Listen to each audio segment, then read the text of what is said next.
রূপসী বাংলার প্রাণ বরিশাল। নদী, খাল আর সবুজের মায়াবী এক ক্যানভাস আমাদের বরিশাল। জীবনানন্দ দাশের কবিতার সেই রূপসী বাংলা আজও বেঁচে আছে এখানে।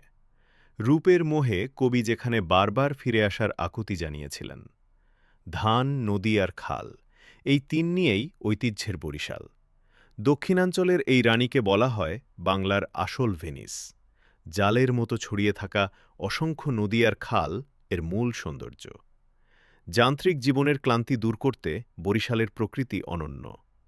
ঢাকার সদরঘাট থেকে শুরু হয় বরিশালের আসল রোমাঞ্চ।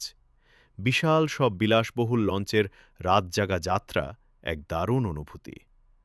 কীর্তনখোলা নদীর বুক চিরে যখন লঞ্চ এগিয়ে চলে, মন হারিয়ে যায়। নদীর শান্ত বাতাস আর জ্যোৎস্নার আলো মনকে প্রশান্তি দেয়। ভোরের আলো ফুটতেই চোখে পড়ে বরিশালের আসল গ্রামীণ রূপ। চারদিকে শুধু সবুজ আর সবুজ, যেন প্রকৃতির এক স্বর্গরাজ্য। বরিশালের ভাসমান পেয়ারা বাজার পৃথিবীর অন্যতম এক বিস্ময়। ঝালকাঠি আর পিরোজপুরের খালের ভেতর বসে এই প্রাচীন বাজার। শত শত নৌকায় সবুজ পেয়ারা বোঝাই করে চলে কেনাবেচা। খালের পানির ওপর নৌকার সারি দেখতে দূর দূরান্ত থেকে মানুষ আসে। শুধু পেয়ারা নয়, এখানে বসে জমজমাট আমড়ার ভাসমান বাজারও। বরিশালের বড় আর মিষ্টি আমড়ার স্বাদ সারা দেশে বিখ্যাত। ছোট ছোট খালের ভেতর দিয়ে নৌকায় চড়ে ঘুরে বেড়ানো অন্যরকম অভিজ্ঞতা।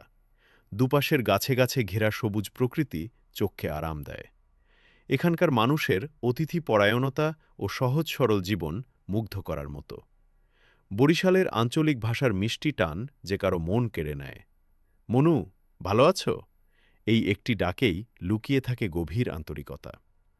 খাবারের দিক থেকেও বরিশাল এক অনন্য ঐতিহ্যের অধিকারী। নদী থেকে সদ্য ধরা টাটকা ইলিশের স্বাদ এখানে অতুলনীয়। এছাড়া এখানকার সুস্বাদু মিষ্টি ও রসগোল্লার সুনাম রয়েছে সবখানে। শুধু প্রাকৃতিক সৌন্দর্যই নয়, বরিশালের রয়েছে গৌরবময় ইতিহাস। শেরে বাংলা একে ফজলুল হকের মতো বহু মনীষী